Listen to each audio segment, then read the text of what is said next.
ఒరే వీళ్ళు నాన్నరా అంటుంది, ఒరే నువ్వు బయటికి వెళ్తావు, వాళ్ళు వీళ్ళు ఏదో ఇస్తారు తీసుకో పర్వాలేదు కానీ చెప్తుంది, ఇంకోళ్ళు ఇస్తే తీసుకోవద్దు అని చెప్తుంది. నేను ఇలా ప్రాథమికంగా చిన్న వయసులోనే తల్లి చెప్పిన మాటే వాడు నమ్ముతాడు, తండ్రి చెప్పిన మాట కూడా నమ్మడు వాడు. ఆ ఫౌండేషన్ మనం చిన్నప్పటి నుంచి మనం క్రియేట్ చేయగలిగితే మన సంస్కృతిలో మనం నేర్పించిన దాని ప్రకారం. నేను నిన్ననే శాన్ ఫ్రాన్సిస్కోలో ఈ విషయం చెప్పాను. అది ఏంటంటే ఇప్పుడు ఫేస్బుక్ అనే దరిద్రం వచ్చిందండి. ఫేస్బుక్ అనే ఒక పెంట అయిపోయింది కదా. దానిలో నన్ను ఈ దిక్కుమాలిన బురదలో దింపింది ఒక దౌర్భాగ్యం. నా ఫ్రెండ్ ఉన్నాడు, వాడి పేరు మురాలిని ప్రొడ్యూసర్.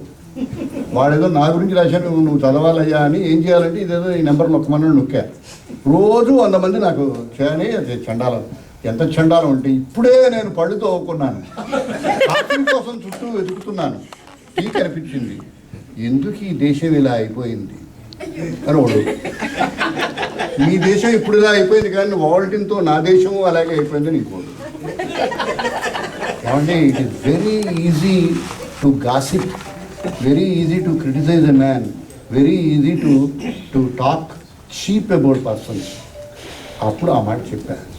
ఈ దేశంలో నా పుస్తకం గురించి ఎవడో రాశాడు, ఏదో వచ్చింది అక్కడ దిక్కుమాలి బాబు తీసేయాలంటే ఏం చేయాలి వెంటనే అడిగాడు. 10 రోజులే ఉన్నాను ఈ బాధపడించాను, నాకు ఇంత టైం లేదయ్యా, నేను చేసుకునే పనులు చక్కగా ఉన్నాయి, అదే కొళాయి దగ్గర కొట్టుకునే ఆడవాళ్ళ గొడవలాగా ఉన్నాయి, తీసేయాలంటే ఏం చేయాలి, తీసేయాలంటే బాబు తీస్తే అయిపోయింది, తీసాను అయిపోయింది, అయిపోయింది కదండి.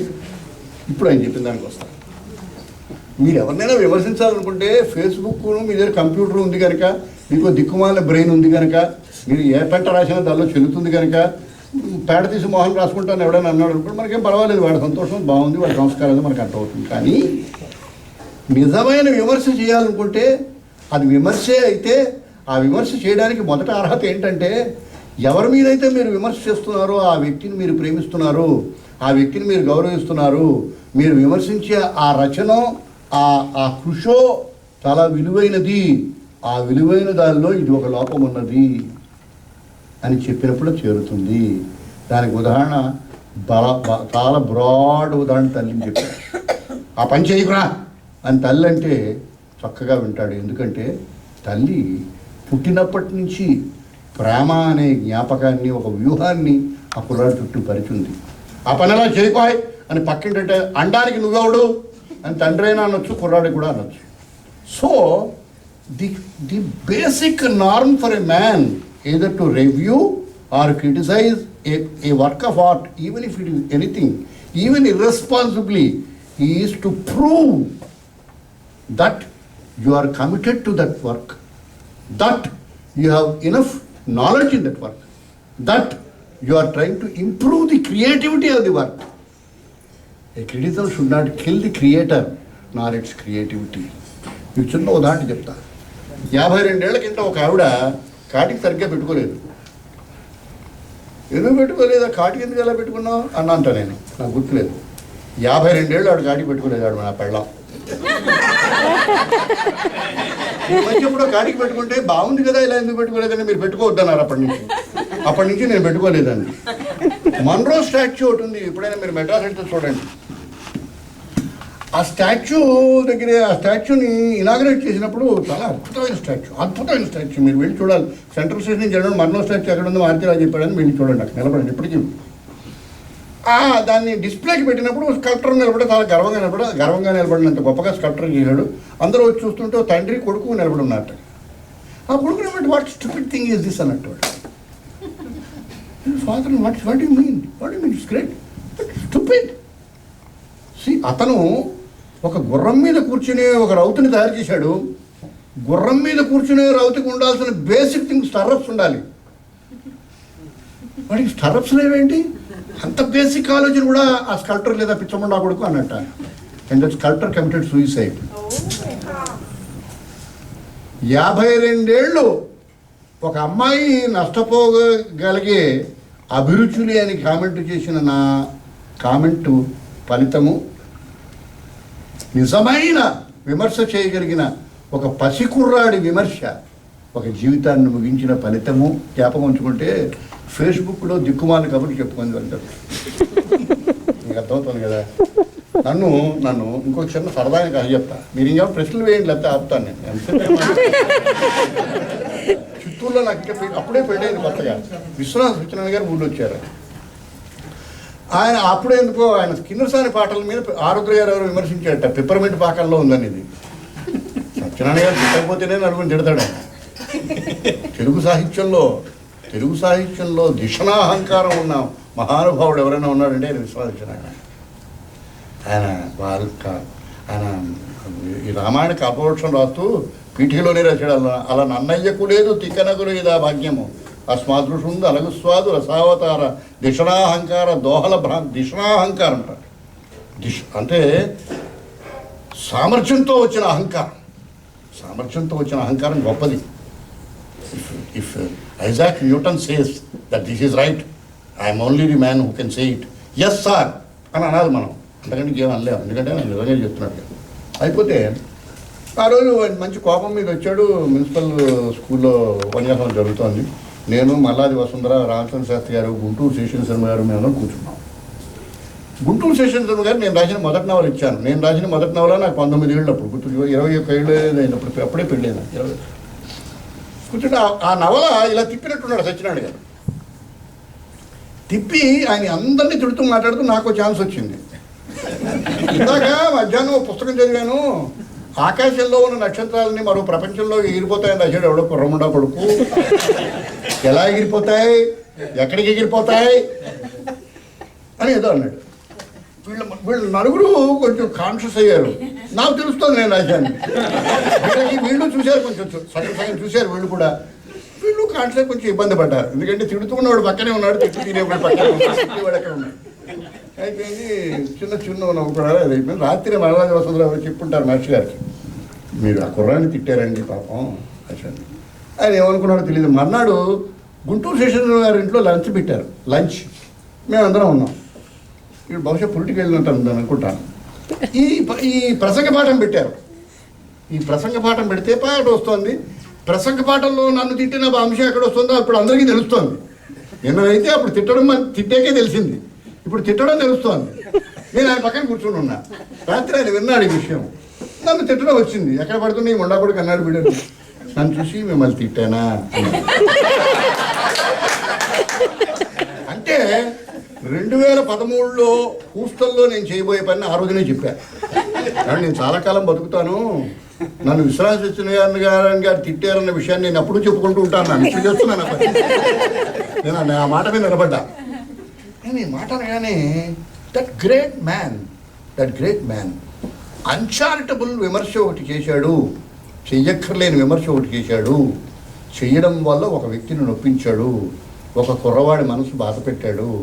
అతను బాధపడని సంస్కారం అతనిలో ఉంది, బాధ పెట్టే తొందరపాటు నాలో ఉంది. ఇన్ని ఆలోచనలు ఆయన మనసులో కలిగి ఉంటాయి. విశ్వనాథ సత్యనారాయణ గారు గొల్లపూడి మారుతిరావు గారికి ఎలా క్షమాపణ చెప్తాడు ఆయన? ఇప్పుడు వెనక్కి తిరిగి చూసుకుంటే నాకు 23 ఏళ్ళు, ఆయనకి 65 ఏళ్ళు. ఆయన రామాయణకి అపరోక్షం రాశాడు. కుర్రాన్ని తిట్టాడు, వాడు బాధపడలేదు, తల ఉంచుకున్నాడు. అయ్యో అనవసరంగా తిట్టేనే అనుకున్నాడు. నిండు మనము నవ్యనవనీతి సమానము. ఆ సాయంకాలం రామవిలాస్ సభలో ఆర్బి రామకృష్ణరాజు గారు ఆయన సన్మానం పెట్టారు. ఒక గంట ముందు బజారుకి వెళ్ళి 10 శాలువలు కొనుక్కొని వచ్చాడు సత్యనారాయణ గారు. గొల్లపూడి మారుతిరావు క్షమాపణ చెప్పడం అంటే 10 మంది యువకులకు చెప్పడం. రాజేంద్రకి శాలువ చెప్పాడు, మధురాంతకం రాజారానికి శాలువ చెప్పాడు, వల్లంపాడు వెంకట సుబ్బయ్యకి శాలువ చెప్పాడు. అప్పుడు గొల్లపూడి మారుతిరావు కూడా శాలువ చెప్పాడు. మారుతిరావు నేను అక్కడ కూర్చున్నాను. పెళ్ళై పిల్లలు ఉన్న వాళ్ళకి సిగ్గు ఎందుకండి మారుతిరావు గారు అంటూ నా దగ్గర వచ్చి చెప్పాడు. అప్పటికి ఇప్పటికీ కూడా నా బుధం మీద బంగారం ఉంది. This is what a responsible man could correct himself for an uncharitable comment. ఇప్పుడు ఈ నేపథ్యంలో ఎంతమంది అన్చారిటబుల్ కామెంట్సా, అనవసరమైన కామెంట్సా, అక్కర్లేని కామెంట్సా, అర్హత లేని కామెంట్సా, ఆలోచన లేని కామెంట్సా, బాధ్యత లేని కామెంట్సా, పాండిత్యం లేని కామెంట్సా, అతని పట్ల, అతని రచన పట్ల తనకున్న భక్తో అభిమానం ఉందని నిరూపించలేని కామెంట్సా ఎన్ని చేస్తున్నాం మనం. It is very very very important. A criticism should elevate the creator, should make him understand this. నాకు ఎవడో తెలియని ఒక వ్యక్తి సాయంకాలం అయిన నవల మీద ఒక 4 పేజీలు ఉత్తరం రాసి మార్చిరావు ఇవన్నీ తప్పులు ఉన్నాయండి, ఇవన్నీ తప్పులు. చివరిలో వాక్యం వచ్చాడు, నేను చదువుకొని నాకు తెలిసిన మేరకు మీకు చెప్పాను, కానీ ఇవి తప్పులో కావో మీరు వెరిఫై చేసుకోండి, నేను తొందరపడి రాస్తే నన్ను క్షమించండి అన్నాడు ఆయన. You know what I did? సాయంకాలం సెకండ్ ప్రింట్కి వచ్చిన తర్వాత చాలా భక్తితో ఈ ఉత్తరాన్ని నా పక్కన పెట్టుకొని నా సాయంకాలం అయిన నవల్లో పెట్టుకుని ఈయన చెప్పిన తప్పులని దానిలో సవరించాలని పీఠికలో రాసి సవరణలు చెప్పిన ఆయన పేరు కూడా పీఠికలో రాసి మొదటి కాపీని ఆయనకి పంపించాను. బాధ్యత గల క్రిటిసిజం చేయగలిగిన వ్యక్తికి ఈ గొప్పతనం మార్చిరావు కాదు, బాధ్యతతో రాసిన విమర్శ. అది విమర్శ. మీకు ఆన్సర్ చెప్పాను అనుకుంటా. నమస్కారం. మనం 8:30 ఆపే వచ్చండి. ఎవరైనా మాట్లాడండి సరదాగా. లేదండి, ఢిల్లీలో దుస్సంఘటన గురించి ప్రస్తావించారు మీరు. అలాంటివి అంతకుముందు చాలా అయినాయి దేశంలో, ఆ తర్వాత కూడా అవుతూనే ఉన్నాయి. కరెక్ట్. భారతదేశంలోనే కాదు అన్ని దేశాల్లోనూ అవుతూనే ఉన్నాయి, అవును కదా. ఇప్పుడు దానికి కారణాలు ఎన్నో అయి ఉంటాయి, అది ఇంకా కంటిన్యూ అవుతున్నందుకు కూడా కారణాలు చాలా ఉంటాయి. అవునండి. దాంట్లో మీడియా ఇంకా సినిమా యొక్క బాధ్యత, వాటి రోల్ ఎంత ఉందంటారు? చాలా 150% ఉందండి. 100 కూడా కాదు, 150% ఉంది. మన దిక్కుమాలిన సినిమాలు చాలా కారణము. Because not many people understand that ఈ film is a dangerous generalization of society. మీకు అర్థమైందా? నేను రాసిన ఒక మంచి నవలో, నేను రాసిన నవలో, ఈయన రాసిన సైంటిఫిక్ పేపరు సైన్స్ తెలిసిన వాళ్ళకి చేరుతుంది కదండి. నేను రాసిన కవిత్వాన్ని ఎంజాయ్ చేసే వాళ్ళకి చేరుతుంది. నేను చేసిన ఒక కథా సాహిత్యాన్ని వెతుకుని చదువుతుంది.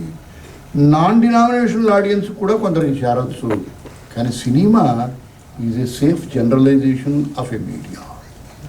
అయినప్పుడు ఏమవుతుందంటే మీరు చేసిన ఏ పనైనా గ్లోరిఫై అవుతుంది, జనరలైజ్ అవుతుంది. మీకు అర్థమైందా? You don't try to give the application of an action to a particular section.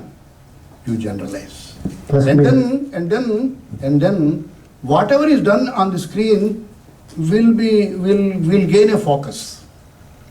మీకు అర్థమైంది కదా? What happens in this process? You develop stereotypes. You develop wrong notions. ఆ రోజుల్లో పౌరాణిక ఇతివృత్తాలలోంచి ఇతివృత్తాలని ఎన్నుకొని జాగ్రత్తగా వాడిని అడాప్ట్ చేసి తీసిన పిక్చర్లు కూడా ఇవాళ నా సెల్యులర్ ఫోనా అని పాట పాడే దరిద్రపు కథానాయకుడితో వాడు ఇవ్వగలిగిన సందేశం కానీ ఇవి లేకపోగా ఆ వెధవ చేసే పనుల నుండి చిరంజీవి కొడుకు కూడా రోడ్డు మీద చేయగలిగాడు. ఇది కూడా మీరు చదివి ఉంటాను నేను. That's what happen. It's anarchy. Cinema has long back stopped telling things. It started only selling things. It has become a consumer product. I am trying to woo you so that you can pay me that extra rupee. మా రోజుల్లో దుక్కుబాటి మొత్తంలో నాకు చెప్పేవాడు ఈ dialogue. గుమ్మడి గారు చెప్తారండి. గుమ్మడి గారు చెప్పి కొన్ని పనులు చేయించకూడదు. ఎవరు చెప్పాడు దుక్కుబాటి మొత్తం వారికి? 2013లో ప్రొడ్యూసర్ చెప్పండి. ప్రొడ్యూసర్ హీరో గారు కూర్చొని ఒకచోటే తాగుతూ ఉంటుంటారు. వాళ్ళు వెదవ పనులన్నీ కలిసి చేస్తుంటారు. ఇటు దుక్కుబాటి మొత్తంలో told me that there are certain norms expected of a film అని ఫిక్స్ చేయబడ్డాడు. ఆ తరం వెళ్ళిపోయింది. It has become a generation. You know ప్రతి మీడియాకి ప్రతి పనికి కొంత డబ్బు ఏదో ఖర్చు ఉంటుంది. కానీ ఈ దేశంలో అంటే భారతదేశంలో తన పెళ్ళాన్ని నగలన్నీ తాకట్టు పెట్టి రాజా హరిశ్చంద్రుని చేసిన ఒక పెద్ద మనిషి ఉన్నాడు, ఆయన దాదాసాహెబ్ ఫాల్కే. ఇవాళ ఎందరు పెళ్ళాలి, ఎంతమంది మిస్ట్రస్లు ముండలకి దాగాలు కొనిపెట్టడం కోసం మన దేశంలో దరిద్ర ఫిల్ములు తయారవుతున్నాయో మనకి తెలుసు. Yes sir, 100 times yes. ఈ అవగాహన వాళ్ళకి లేదంటారు, అంతే కదా? అవునండి, తీసేవాళ్ళు. మరి దానికి సొల్యూషన్ లేదని నేను చెప్పలేనండి. దాన్ని మన ఇద్దరం కూర్చుంటే ఒక 15 రోజులు మాట్లాడతాం. వీలైతే ఇద్దరు చీఫ్ మినిస్టర్ని ఇక్కడ కూర్చోబెట్టండి, వీలైతే ఇద్దరు ఫిల్మ్ డైరెక్టర్ని కూడా పెట్టండి. I have all the answers for what you said, I have all the reasons for not happening. See when డబ్బు కూడా చిన్న విషయం చెప్తే అక్కడితో ఆపుతాను, లేకపోతే ఇది గొడవ ఎక్కడికి ఎంతో చెప్పాలి. ఇది డబ్బు ఎప్పుడైతే ఒక ఎంటర్ప్రైజ్లో ప్రమేయం ఉన్నదో ఆ డబ్బు ఎంతవరకు ఫోకస్లో ఉండాలో అంతవరకు ఆగితే ఒక విలువ నిలబడుతుంది. డబ్బు సంపాదించడమే ఒక విలువ అయితే ఇంకో విలువ నిలబడుతుంది. అది జరుగుతుంది. You just can't blame him. If suppose a third rate కంట్రీయర్కి అమ్ముకొని గోవిందరాజుల నాయుడు వరదరాజుల నాయుడు వచ్చి ఓ దిక్కుమాల సినిమా తీసి 1600 కోట్లు సంపాదించాడు అనుకోండి, ఈ దేశంలో 1600 కోట్లు సంపాదించాలనుకుని ఏ విధమని సంపాదించకుండా ఆపగలం మనం? మీకు అర్థమైందా? ఎవరిని ఆపగలం మనం? వాడు సంపాదిస్తాడు. What is the norm? నా సినిమా బాగా ఉండి నాకు 1400 కోట్లు వచ్చిందండి. 1400 కోట్లు రాకుండా నేను రామాయణం చెప్పాలండి? ఎందుకు చెప్పాలి? నేను ఇలాగే తీస్తానన్నాడు అనుకోండి, ఏం చేయగలం? పాయింట్ ఏంటంటే ఇక్కడ మన ప్రాబ్లం. ఈ సమాజంలో ధర్మం అన్నది ఎవరు నిర్దేశించే శాసనం కాదు, అందరూ పాటించాల్సిన శాసనం. మీకు అర్థమైంది కదా? తల్లిని అమ్మ అనమని ఎవడు నేర్పాడు? తల్లిని ఇంకో విధంగా పిలిస్తే ఇంకో విధంగా చేస్తే ఎవడు కాదన్నాడు? అక్కడితో నార్మ్. నేను ఎక్కడో రాశా, తండ్రి ముందు సిగరెట్ కాల్చుకోవడం ఎవడు చెప్పాడు మీకు? తండ్రి ముందు సిగరెట్ కాల్స్తే ఏ తండ్రి తిట్టడు, వాడు ఏడుస్తాడు. ఒక మంచి విలువ చచ్చిపోయింది అక్కడ, ఒక విలువ చచ్చిపోయింది. ఇవాళకి కూడా ఒక మార్వాడి కుటుంబాలు 2 కలిస్తే, మార్వాడి కుటుంబాల్లో నాకంటే ఈ కుర్రవాడు 1 సంవత్సరం పెద్ద అయితే రోడ్డు మీద కూడా అలా కాళ్ళు ముట్టుకున్న తర్వాతే లేచి నిలబడతాడు. నేను ఒక $multi-million ఇండస్ట్రీకి నేను one of the directors, joint managing director who is suppose to chair the board of directors meeting. When he comes into the hall, he first touches my feet and then sits there. అతని సంస్కారం.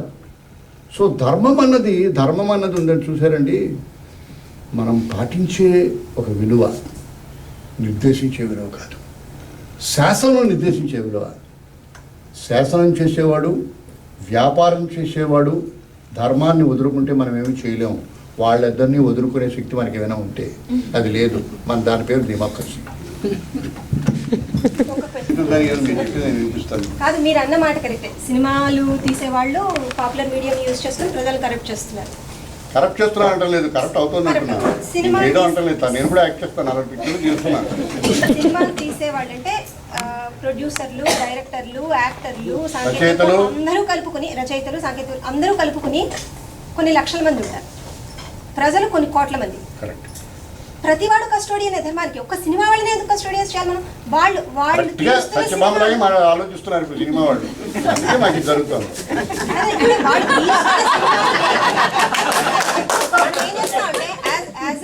Audience నేనేం చేస్తున్నానంటే బాధ్యతని క్షేమంగా వాళ్ళ మీదకి నెట్టేసి నేను ఆ సినిమాని చూడడాన్ని జస్టిఫై చేసుకుంటున్నాను. చెప్తాను, నేను ఇంటి పెద్దని, నాకు కొన్ని విలువలు ఉన్నాయి, నా కొడుకులు ఉన్నారు, నా కొడుకులు అందరూ ప్రేక్షకులు అనుకున్నాం. నేను ఇంటి పెద్దని. ఎందుకు పెద్దని?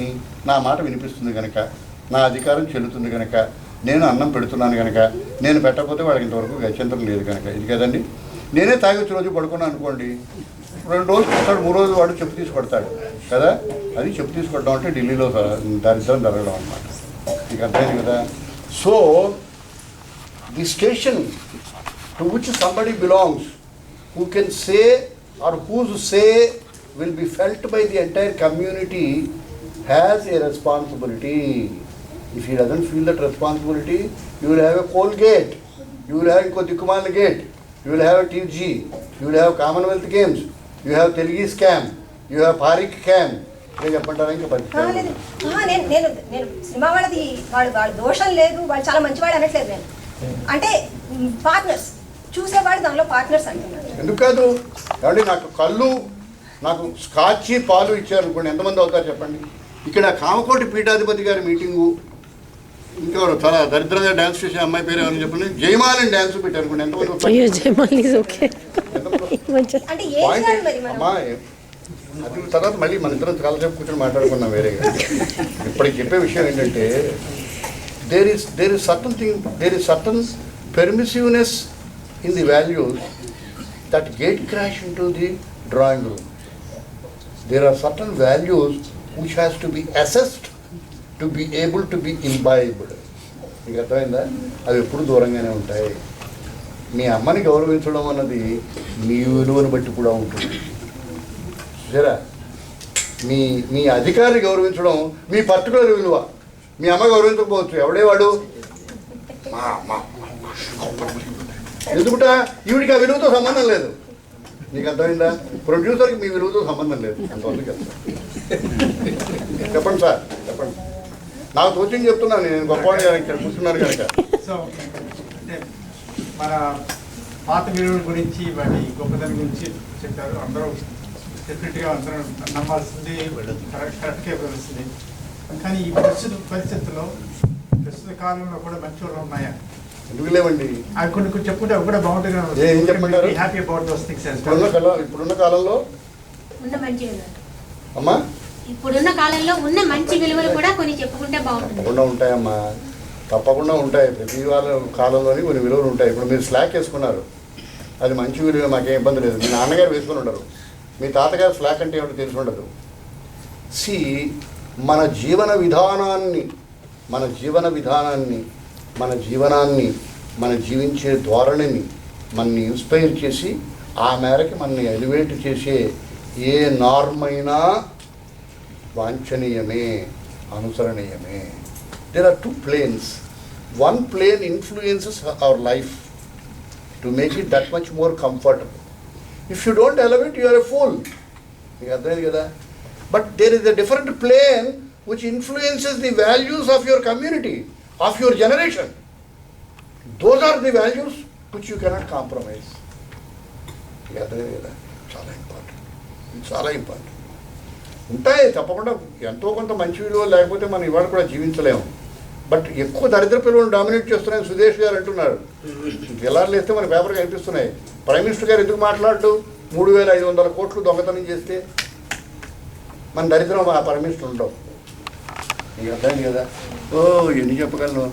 నన్ను ఇలా కూర్చోబెడితే కొన్ని వందలు మాట్లాడతాను. ఒక కేంద్ర మంత్రికి ఇప్పటికి చెప్తాను సరదాగా, నన్ను కూర్చోబెడితే ఎలా మాట్లాడుతుంటే టైం అయిపోతుంది. చిరంజీవి గారు అబ్బాయి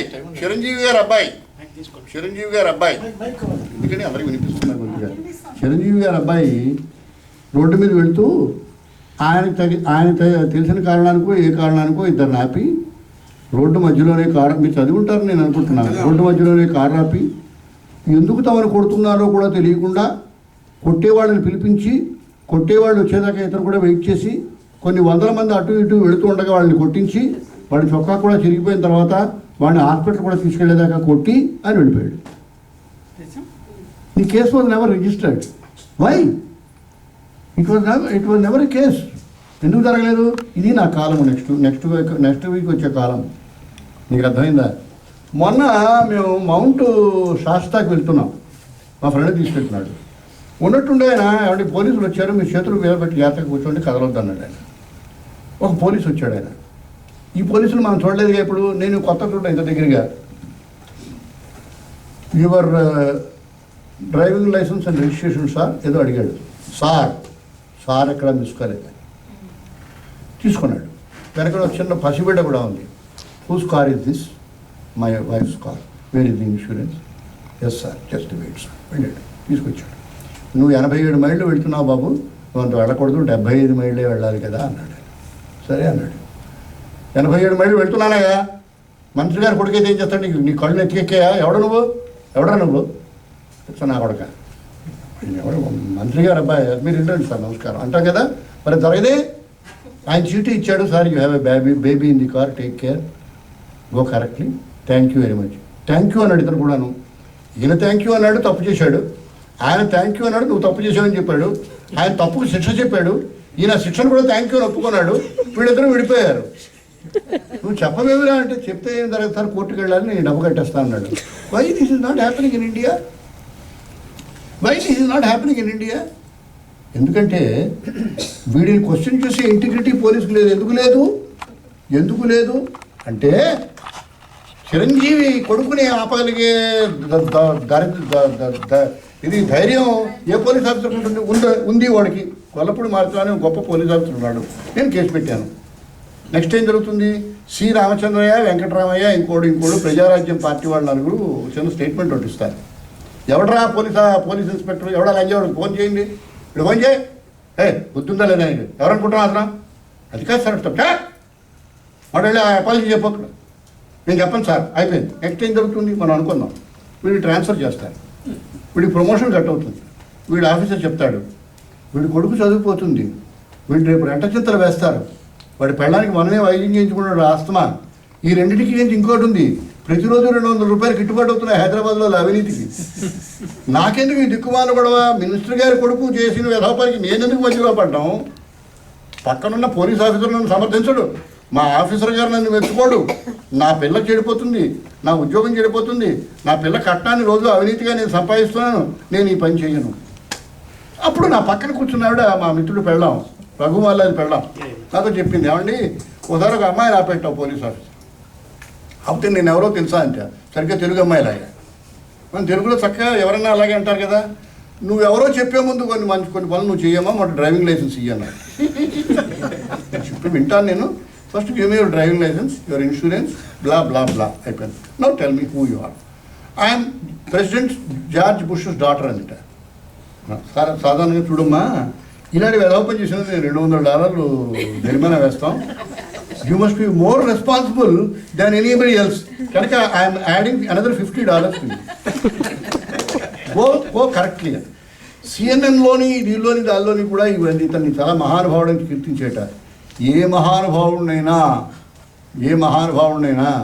తాజి కృష్ణా దగ్గర కారు ఆపిన సినీ హీరో యొక్క దరిద్రపు కొడుకుని సమర్థించిన పోలీస్ ఆఫీసర్ని ఈ సమాజం కాపాడుతుందా? లోపం ఎక్కడుంది?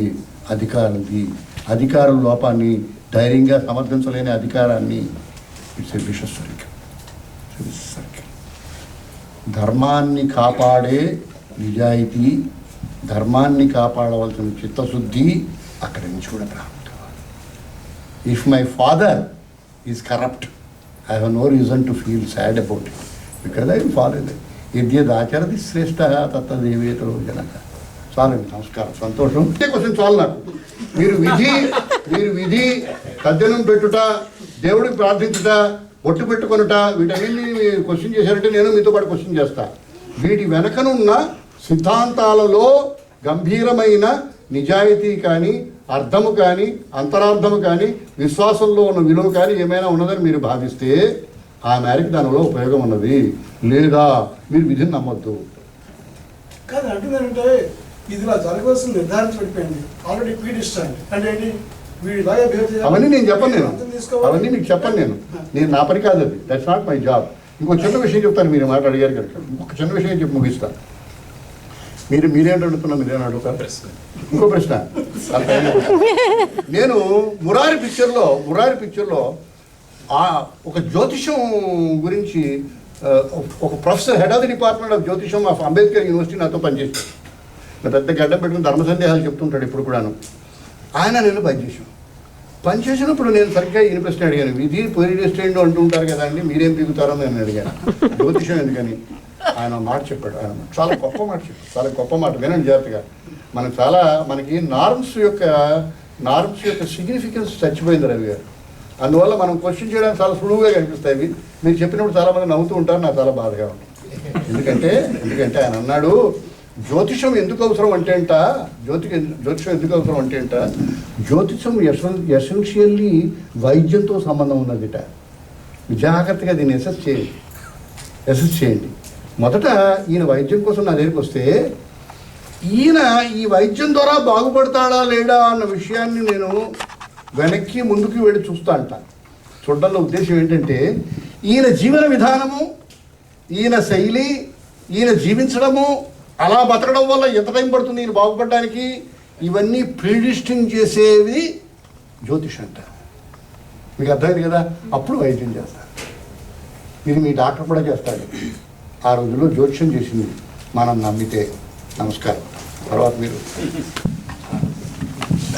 చెప్పండి సార్, చెప్పండి, అలా చెప్పండి, నాకు వినిపిస్తుంది. అది ప్రస్తుత సమాజ పరిస్థితులు, సమాజంలోని పాత్రలు, ఇప్పుడే మాట్లాడుకున్నాం, ఒక ఇన్స్పెక్టర్ కానీ, ఒక రామ్ చరణ్ కానీ, ఎవరైనా కానీ,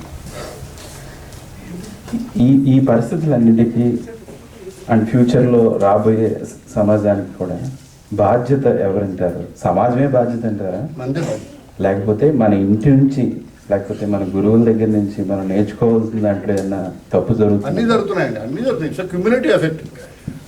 ఇంకా దీని గురించి మరో గంట సేపు మాట్లాడగలను నేను. ఎప్పుడు any corruption the society with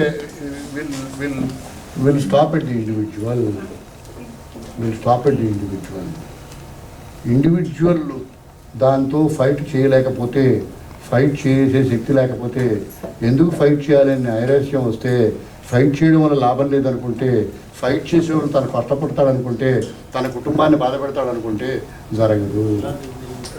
మనం ఒక సమాజంలో గొప్పతనము అంటే సమాజంలో ఆ గొప్పనో మంచినో నమ్మి ఒక 10 మంది, 15 మంది, 20 మంది, 50 మంది ఉండడం, అప్పుడే సమాజం.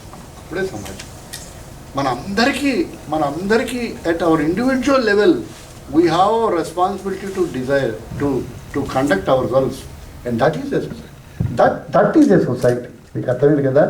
కనుక at the end of the day it is again the individual. మీరు అనుకుంటున్నారు ప్రెసిడెంట్ ఒబామాని, మీరు అనుకుంటున్నారు మన్మోహన్ సింగ్ని, మీరు అనుకుంటున్నారు ధర్మాన ప్రసాదరావుని, మీరు అనుకుంటున్నారు గొల్లపూడి మారుతిరావుని. ఎందుకు నన్ను కూర్చోబెట్టారు ఇక్కడ? ఆ హంతకుండా ఎందుకు కూర్చోబెట్టరు మీరు? So at an individual level you have some confidence in me, he has some respect in me, you want to hear me. Why I have served you with what I did in my society. Who is verifying this? See, today's democracy is the purchasing power of numbers, and hence we are what we are today. As simple as that. చికిత్సలు చెప్పడానికి నా దగ్గర సమాధానాలు లేవు. ఒక రైటర్గా, ఒక జిజ్ఞాసిగా, ఆలోచిస్తున్నవాడిగా మన లోపాలు ఏమిటి, ఎక్కడ మనం నష్టపోతున్నాము, ఏమి చేస్తే బాగుంటుంది అని $1000 క్వశ్చన్ చేయాలని మీకు కూడా అనిపిస్తే మనం అందరం కలెక్టివ్గా ఆలోచిద్దాం. ఇవి నా ఆలోచనలు. ఇందులో తప్పు ఉందనుకుంటే దయచేసి మంచి ఏమైనా మీకు తెలిస్తే నాకు చెప్పండి. నేను అర్థం చేసుకున్న ప్రకారం చేస్తుంది. ఎప్పుడు ఒక సమాజాన్ని బాగు చేసేది, అది ఆఫ్రికన్ సమాజమైనా సరే, అమెరికన్ సమాజమైనా సరే, తెలుగు సమాజమైనా సరే, సమాజ ధర్మము అంటే ధర్మో రక్షతి రక్షిత అయితే ఈజ్ ఏ $1000 ఎడిక్ట్. దీన్ని క్వాలిఫై చేసేవి మిగతా ఉంది. ఈ ధర్మాన్ని కాన్స్టిట్యూషన్ డిసైడ్ చేయదు. మీకు అర్థమైంది కదా? కాన్స్టిట్యూషన్ డిసైడ్ చేయదు, వ్యక్తి డిసైడ్ చేస్తాడు. మీకు అర్థమైంది కదా? వ్యక్తి డిసైడ్ చేస్తాడు. ఆ వ్యక్తిని పెంచే విధానం కూడా మనం అవన్నీ తర్వాత విషయాలు. అవి తర్వాత ఏం చేయాలో మీరు మన్మోహన్ సింగ్ని అడగండి, లేకపోతే మీరందరూ కూర్చొని ఆలోచించండి. మీ కౌంటీ ప్రెసిడెంట్ని అడగండి, మీ గవర్నర్ గారిని అడగండి. అవి వేరే విషయం. You are being influenced by the power of your community, immediate community. You are influenced by your model. You are influenced by your bad father. You are influenced by your necessity. You are influenced by your weaknesses. 100 other things. అవి మళ్ళీ తర్వాత ఆలోచిద్దాం. ఇది నమ్మితే మొదటి basic సూత్రంలో మనం టిక్కు పెట్టుకోగలం. ఆ మేరకు ఈ సాయంకాలం మనకు ఉపయోగపడుతుంది. మనకు అర్థమైంది కదా? సమాజ ధర్మాన్ని నిలుపుకోగలగడానికి తరతరాల మన విశ్వాసాల నుంచి ఏమాత్రము ఊపిరి అందినా 2013లో కూడా మన విలువల్ని ఆ మేరకి బాగు చేసుకోగలిగే యోగ్యత మనకి దక్కుతుంది అని నాకు అనిపిస్తుంది. సవినయంగా నమస్కారం.